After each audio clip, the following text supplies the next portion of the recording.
So hi everyone, we have here with us Harsh, and he's from Andhra Pradesh and studying here business analytics at UMass Boston. So he already gave us the campus tour. We just want to try and grab some of the insights from him. He's the greatest networking I've ever met, and we're going to be showing all of that to you very soon. So Harsh, can you just introduce yourself? Tell us where exactly you're from in India, what did you do there, and how did you land up here at UMass Boston? My name is Sri Harsha. I'm from Andhra Pradesh in India. I grew up in Andhra Pradesh. Where in Andhra? Nellore, a city From called Nellore. Nellore. Yeah. I studied bachelor's and, BBA, Bachelor's in Business Administration in Bangalore, from Bangalore University. And then I was working in marketing for some time before I moved to the US. How long did you work in Bangalore? I didn't work in Bangalore, essentially. I studied in Bangalore for 3 years, and then I moved back to my hometown. I worked there in marketing for some time before I moved back to the US for my master's in business analytics. Currently in my last semester, go to finish So my you started in master's. spring 2023. Spring 2023. I came here in spring 2023. I came exactly on December 26th. Yeah. I remember it pretty much because Right out of Christmas. yeah, right out of Christmas, just after the Christmas. This campus was pretty empty back then. It was so many less people, and then it's a dark day because it gets darker here at 4 o'clock in December. Yeah. I mean, yesterday at like 4:30 it was pitch dark. It was at 4 when in December time. It was new to me completely. I took some time to adjust myself to all this different things. I didn't actually put much research into. I did put research into how the campus is, what they do, and everything, but not in terms of culture. Like how do people are different from India? How people do things differently from India? What's the difference in cost of living in terms of what options do I have if I want to go eat outside? How much it would cost for me to buy the groceries and all those things. There's a lot of surprises when I came here, which I took as I had one whole month to accommodate myself, to customize. No, the aim is that standards. everyone who's going to watch it should not have to take 1 month to get accustomed and learn from Shiarsha and like take his insight. So tell me a little bit, why did you choose UMass Boston? Or Boston as a place to study? Yeah, so Boston as a place to study is one of my good decisions to have taken. Boston is a student-friendly city with a lot of universities all around. You go into one random place and then you would see a university in Flybox or a college in Flybox. There are a lot of colleges, a lot of universities, a lot of students all over. But historically speaking, Boston is where the American Revolution started. Boston has a lot of firsts. For example, we have the first public library in all of the US. We have the first public subway system in all of the US. It's more of historical point as well. It has, and of course, this Harvard and MIT.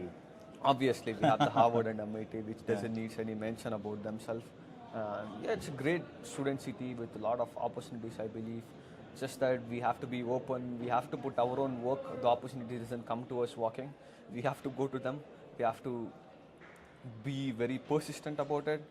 Keep doing the same thing again and again. Not get too much disappointed, which is very difficult. I understand. Being in a grad student, being in my last semester now, it's not very easy to keep doing the same thing all over again when you don't see any results, but it is what it's necessary to get things done. It's what it's necessary to keep ourselves growing. Otherwise, there's no other way. So you were telling me that you also picked UMass Boston because it was accepting you without GRE? Yeah, during the time I didn't write GRE, but because I was little scared about math, I was never good at it. You're from BBA background. Yeah, BBA background. And then, funnily, I studied biology in my 12th. Okay. I didn't study math after my 10th grade at all. But yeah, that's why I gave only IELTS, and this one of the top colleges which took me on IELTS. But your IELTS score was very good. Yeah, it would 7.5 almost on all bands. When I looked about UMass Boston, I see different things about diversity, campus being on here on the campus, the staff were good and everything. I saw it's a good campus, so I took it. I believe there are better universities as well around. I suggest you to do your due diligence before you fix on one campus in terms of opportunities as well, because each campus has its own unique partnerships, unique opportunities as well. Right. For example, Northeastern has a different program, co-op program. They have a bunch of partnerships with companies like Amazon, Fidelity Investments, which UMass Boston specifically doesn't have it. But yeah, there are other universities which have few things that they doesn't have few things. But end of the day, you have to position yourself as well, not just rely on the campus. Yeah. So, tell me a little bit around financing your education. So, how did you finance? Did you take an education loan, or you took help of your family, or how did you? Yeah, I did take an education loan. My family helped me initially to settle me down here, pay my rent, pay my security deposit, pay my tickets and everything. Although the university fees was through the education loan. Where did you take your education loan from? I took it off Bank of Baroda in India. That's where I took my education loan. And that process was good. It was okay. You were. Yeah, it was very smooth for me because we had a relationship with the bank. We had a decade or more than 1.5 decade of relationship with the bank, and it was as smooth as possible. Great. So it's good that you got a good education loan. It's a highly employable program of business analytics, so it should have been easy as well. And then your parents helped you in the initial deposits and things. Yeah. And how much are you spending on your living expenses while you're studying here? I spend around $1,200 every month. How much on rent? Most of my spend goes to my rent. I pay a little bit high rent. Yeah. That's the negative side of Boston. When somebody asks, "Do you like Boston?" I was like, "Yes, I do like Boston." Apart from the rent which I pay, I don't like the rent here, but I do like Boston as a city. It's a very small, compact city without not overwhelming you, and then you have a lot of opportunities to whatever you want to do. Whatever you can meet a bunch of people from all over the place and everything. When it comes to rent, it's a little scary. I pay a rent of $767 per month. Almost about $800. For a sharing room. Yeah, for a sharing room. Yes, for a sharing room. And that's like out of 1,200, 800 is just rent. Yeah, just rent. Yeah. Which doesn't give much scope to spend elsewhere. Yeah. I don't like spending on random things. And I cook my food in home because I'm a vegetarian. I have a lot of options, less options if I'm going out to eat. And the food is not always great for vegetarians. So yeah, my spend mostly goes into the rent part. But there are other houses which are less rent as well. Like you can get around $700 for a private room, but you have to go a little far from the university. I wanted to be as close as possible to the university. I had an opportunity. So how far is your home now? If I walk, it's hardly 8 to 9 minutes. Wow, that's good. I can take a shuttle bus from here, which would drop me in front of the apartment entrance in 5 minutes. Great. Yeah. So it's very helpful when there's So snow, you can also have rain, because here the weather is also Yeah, gonna get so much the colder. weather is We're lucky bad. it's nice, bright and sunny today. You have him in like half shirt. Like So as I have a job on campus, initially when I don't have the job also, I had this vision of if I had a job on campus, it's very ideal to be very so close to hold the on, campus. hold on. You say it very casually. I mean, I don't know how many Indian students believe that they can even get a job on campus in US. You've been working, if I remember correctly, 1 year, 8 months already. Yes, 1 year. It's actually 1 year, 9 months. I initially started in the office as a volunteer. So I would want all of you guys to hear this well, because that's one of the things that's unique about Harsha, and he practically earns enough to pay all his living bills with that. So so tell us about how did you find the on-campus job? So yeah, from the day one which I came, I went around campus, saw different offices, asked a bunch of people about job. To be honest, many people said to me, getting an on-campus job is not an easy job. You can't get there. It's not possible for you to get on-campus job on the first semester and stuff like that, which is kind of true with many other people. But it's also about what efforts you are willing to put.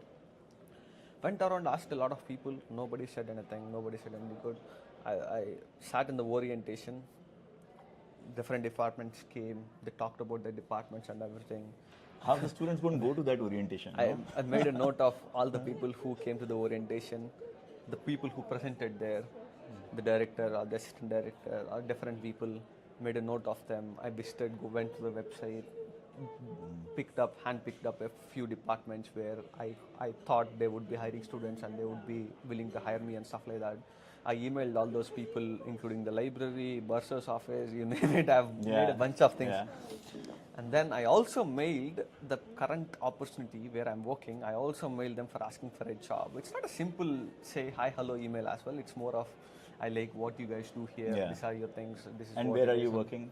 I work at a on-campus support services called as UAccess. We help UAccess, students in securing basic needs. We on went there, we met housing. his whole team, his boss, his boss's boss, and everyone. But of course, you can't record there, so Yeah. unfortunately, we don't have that for you. But it's a fantastic team, very welcoming people, and they'll all love him. So, yeah. So yeah, I emailed them as well asking for a job. They said we don't have any job. While doing my research for this job, for sending that email to them, I came across a random form called as UX Ambassador form. It's essentially about you would be a volunteer there, you would be an ambassador for the Yeah. office for them to talk about and help more students to get to know about the office so that they can get the help necessary. I filled a form. I don't even remember when I filled it exactly. While doing this Yeah. research, I filled it. After a couple of weeks, I got an email saying that you filled this form. Your training is today. Will you be able to attend? Yeah. Then I just saw the email at 10 o'clock. It's at 1 o'clock. I didn't have anything to do. So I was there at 12:45. That's one thing. You have to be very careful Always about be on time. Yeah. before time, not Before on time, yeah. because our on time is late. So you have to plan to be before on Yeah. time. So I was there at 12:45. I attended the ambassador training, which went on for 1 hour, and then they asked me if I can volunteer. If I want to volunteer, I can volunteer and stuff. I always loved volunteering, giving it back to the community, doing some sort of service for the people and everything. So I signed up right up for it, and then I went there for a couple of weeks, and they liked my work, they liked my determination and approach and everything. So my supervisor asked me, you wanted a job, I know you Yeah. reached out to me before. Yeah, why don't you come for an interview? So they took me an interview. It's exactly on February 14th. I remember the days because, those are I the know why moments- you remember, you know. No, not really. Not because of that reason, actually. So these are the days which shaped my life in the US, right? So it's not a simple thing when you come from India, restart your whole life here, and going through all this process. It's very important, right? But the important thing to learn is that, you know, if you are going to just focus on getting the final outcome, you may or may not get it. But he started with volunteering, like, don't pay me, but I want to be there for you. Interacted, engaged with them, and because of that, when the opportunity came, he got it. Yeah, it's a lot of things in it as well, right? When you come from a different country, you don't even know how things work here completely. They work on a different level completely. People Right. communicate in a different way. They do things in a different way. I thought the UAccess would give me the understanding of how things work here. They would try to teach me something. I could learn from something and all those things, which is what gave me a lot of learning from them, and which is what shaped me in Yeah. all this way. And So, another yeah. important point to note is that, you know, if they're going to be hiring an American for that same job, the government pays 75% of their pay, and the university has to pay only 25%, which basically means for one international students, they can hire 4 local students. Yeah, which is the case in most public universities. There's something called as federal work study, which gives assistance for hiring the US citizens, Yeah. especially on campus. And many offices on public universities hire the international students less, because when they hire the federal work study students, they pay very less. That's something which also keep in mind, because when you go around and ask for jobs in different offices, the first thing they're gonna ask is, do you have federal work study? You Yeah, say no. no. But still, you have to keep at it. That's the thing. So, I mean, the thing is, I mean, one thing which, you know, Harsha, you were also saying that don't generalize your success, right? It is difficult, but at least we are able to share how he got the success, how you got the success, right? So there's something to learn from it, but don't think that everyone will get a part-time job on campus. Exactly. right? It's very difficult to get a part-time job on campus, definitely. But you have to keep at it. You have to try for it. You just not go one day and ask around the campus and said, I asked around everyone, nobody gave me a job and I gave it. Yeah. That's not how it works. And watch out for the campus tour. He's shared all different kinds of campus jobs that his friends and other students are doing. So that will be pretty interesting for you. And so now you were you also shared some, like again your strategy on how to get like a full-time job, and then you are studying business analytics. Soon you will be graduating, and then you will be looking for a full-time role. So how do you plan to get a full-time job? Yeah, it's more of networking, projects, and these two can play a very big role, because networking can be a very big role when you go and talk to people. It not only gives you opportunities, but it's also help you in your communication, pitching yourself when the day comes. For example, if you never went talk to anyone about what you do, about yourself, when the interview day comes up, what are you going to say to them? Yeah. It's very difficult, right? I've been in the situation before, but once I started networking, going around, talking to more people every single day, I made a bunch of mistakes in the start. I go to a room filled with 50 people to network. In the first week or the second week, I just stand in one corner and see all the people like this. Yeah. It's very difficult. Yeah. But once you start, keep doing it, that's when you get more comfortable about talking about yourself, Right. talking about what you want, why you are here, and everything. And doing projects, on the other hand, gives you the talking points. Let's say you are a data analyst. I'm looking for a data analyst role. What am I going to talk to you? I want a job. Okay, like That's is that all? That's so weird. You can't just say I want a Right. job, and the person will see you like this if you just say I want a job. Rather, you would ask him, what technologies are you working on currently? Right. He says this. It's like, okay, recently I've done this project similarly, but it's on a small scale. What problems when you do it on a big scale? Something like that. You start the conversation going. The talking points can be got from the projects. When you do the projects on your personal level, on your personal interest, that's when you can talk passionately about them.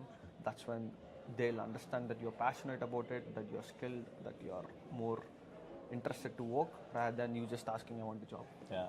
So guys, that's a master class from Harsha, and you would have seen 100 people on campus saying hi to him, and it doesn't happen easily. It doesn't happen that that everyone would be so happily welcoming you. But I think he's done something exceptional that we all need to learn from, including myself, and that how to make friends and be known, because that's the number one key of getting a job in the US. So now 2 points on the long-term opportunities. So you see, of course, you have done well in networking and everything, but when you see your class as a whole, how many students you believe will get a full-time job in the US? That's actually a really different. How many and students are in your difficult class? Question. We have an average of 40 students in different classes, which I have taken until now. Out of 40 students, at least 30 plus 30 to 35 somewhere around would be Indians. But when you ask about how many people will get a job, I have to blunt and say that not many people. Like, maybe they can get a job, but getting a good full-time job on what they're actually studying and stuff like that can be very difficult, because many people doesn't concentrate on upskilling, concentrate on future, concentrate on actual acquiring skills. Rather, they do the part-times outside the campus, and they do bunch of other different things, including partying and stuff like that, which is not Which is not bad. I mean, yeah, exactly. That's what I'm saying. Which is not bad. So you have to keep in mind why you came here first, and keep your priority straight. There's no wrong in chilling. There's no wrong in doing partying. I even heard of a couple of stories where you go to a party for a networking and getting hired. I'm not saying that you should go to a party to hiring. Networking, I've never been to a party for networking and hiring. But it's just that you have to get your priorities straight. Yeah. That's how you balance everything and get things done. I mean, the big question is, you took an education loan, right? And a lot of students take education loans. They come to the US, and US is studying in US is not cheap, right? So, would you advise students to do that? And under what circumstance is it, a good decision for them? It's a very good question. That's a question which needs to be answered. So I would suggest taking education loan, coming to the US, studying abroad, first thing when you don't have a good opportunity in India. If you have a good opportunity in India, if you are working currently a job which is well paying you, you have scope to learn, where you have scope of growing, I would say stick to it. Yeah. Just don't come to US because just people are coming. It's not it's not an easy life here. Yeah. It can be hard, it can be challenging. You have to be at it. If you are being at it, if you like challenges, if you like growing, if you like seeing different cultures, if you like meeting different people, traveling and everything, that's when it can be a little easier. Yeah. Otherwise, it can be a little hard, very hard. But being on the education loan, thinking that I would come here, get a campus job, or I will work Yeah. outside and then pay my education loan or pay my living expenses is not sustainable at all. It's not sustainable at all. If you are coming here on education loan, you have to be prepared for paying your living expense as well, because it's not certain that you will get an on-campus job or you can work elsewhere. And which is working outside the campus can be very, it's a two-side Yeah. thing. It's like it can harm you in a very bad way, and it can give you a good as well if you keep it limited and everything. If you So I mean, the aim is that you need to be focused on your long-term success, Exactly, long-term exactly. career. Otherwise, you're going to regret it. Exactly. So I think that's a very important message. That's what we are trying to answer. So, you know, I told you earlier, you know, the reason why we are here today and is because in July we started our YouTube channel called Study Abroad with Piyush. We're going to make this live there. But my first video was about study in India or study in abroad, and we have a mentor who's I've known for him for five years now, and you know, he wrote an email to me saying that Piyush, you are lying, you are misguiding students, and it is unethical of you to do so. And I felt really, really bad. You know, I've been to good schools myself, and that's the whole premise of Admit Card, that you know we started this company on that, and I said that okay, you know, we are gonna go travel the world, meet all our students, and try and bring out unfiltered, unedited truth of what is it like to be an international student, so that your voice can go to every student who's trying to come to the US and let them have that clarity. And I think that is one thing which is the mission, and which we are trying to, you know, try and be there, out there, you know, without sugarcoating the reality. That's actually needed. Yeah. That's need of the hour. And so I understand that, you know, that it's a mixed decision. How much importance one student should pay on the university that they are going to? Because I see a lot of students who are going to, you know, wanting to go to some very cheap universities where the tuition cost could be like $10,000 a year, or they take transfer from like UMass Boston to a school like that. Is that a good thing to do, or does that put a difference in your potential career outcomes? Yeah, to be honest on that front, I'm still exploring it, but I definitely think that the school matters as well. Definitely think that. For example, like I mentioned earlier, a school like Northeastern and a school like UMass Boston is completely different in terms of what opportunities it can open for you. Doesn't mean that UMass Boston is nothing.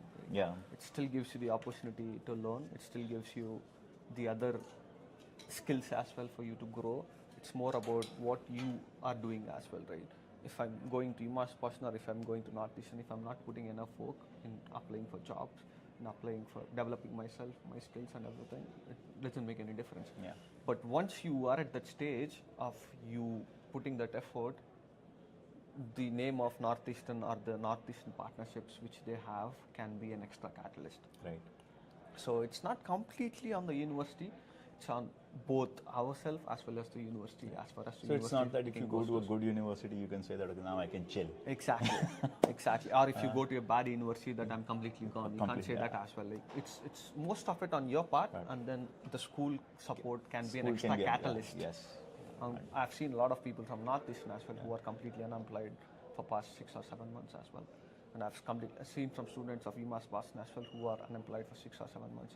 And I also seen UMass Boston students who got a job in 1 month of graduation or even before graduation as well. The same goes Northeastern as well. So there are both ways, but it's also about our own skills and our own growth as well.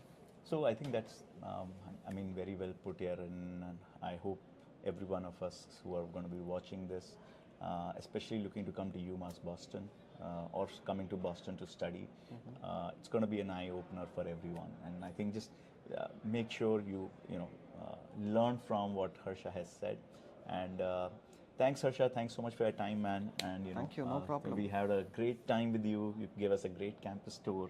You shared so much of your experience of how you gotten a part-time job on campus, and how you are planning to get your full-time work, and shown us all the campus, and all help us meet a lot of your friends.